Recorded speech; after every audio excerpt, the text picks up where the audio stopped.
North Korea remains a significant threat more than 3 months after the Singapore summit between President Trump and Kim Jong-un, Trump's nominee to be the next American commander for U.S. and allied forces in South Korea told lawmakers Tuesday. There still remains a significant conventional and strategic nuclear capability on behalf of North Korea, Army General Robert B. Abrams told the Senate Armed Services Committee. Abrams' comments came one day after CIA Director Gina Haspel, in her first public remarks since being confirmed in May, said North Korea viewed its nukes as essential to its survival. The North Koreans view their capability as leverage, and I don't think that they want to give it up easily, Haspel said in a speech at her alma mater, the University of Louisville. We're certainly in a better place than we were in 2017 because of the dialogue we've established between our two leaders. On Tuesday, Abrams was asked by Sen. Reid, DRI, about the impact of canceling joint military exercises, or war games, with South Korea as a result of President Trump's summit with his North Korean counterpart, General Robert B. Abrams, U.S. Army. Abrams answered that there had been slight degradation to the U.S. military on the Korean peninsula since the war games were suspended, but he also called it a prudent risk to see if North Korea would scrap its nuclear weapons program. It's not clear if or when those joint exercises will resume. Abrams told the senators that Pentagon officials are proceeding with planning for the next installment of scheduled spring war games, but no final decision had been reached. Asked by Sen.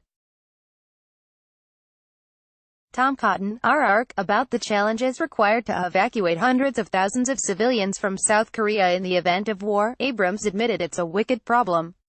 Abrams, a West Point graduate, is the son of Army Gen. Crichton Abrams, who led U.S. forces in Vietnam from 1968 to 1972. If confirmed, Abrams will lead all 28,500 U.S.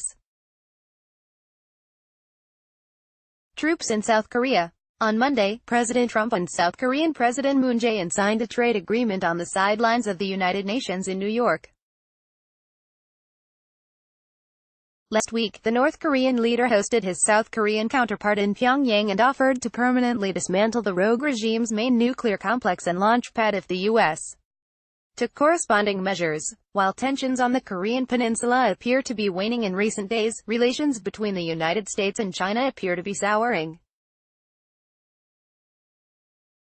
China announced Tuesday it had cancelled a planned visit by a U.S. warship next month as a trade war between Washington and Beijing continues. The Chinese government did not approve a request for a U.S. port visit to Hong Kong by the USS Wasp, according to Army LT. Colonel Dave Eastburn, a Pentagon spokesman. The Wasp is a large amphibious assault ship capable of carrying 2,000 Marines and dozens of helicopters. Beijing also cancelled a scheduled visit to the U.S. by its top naval officer.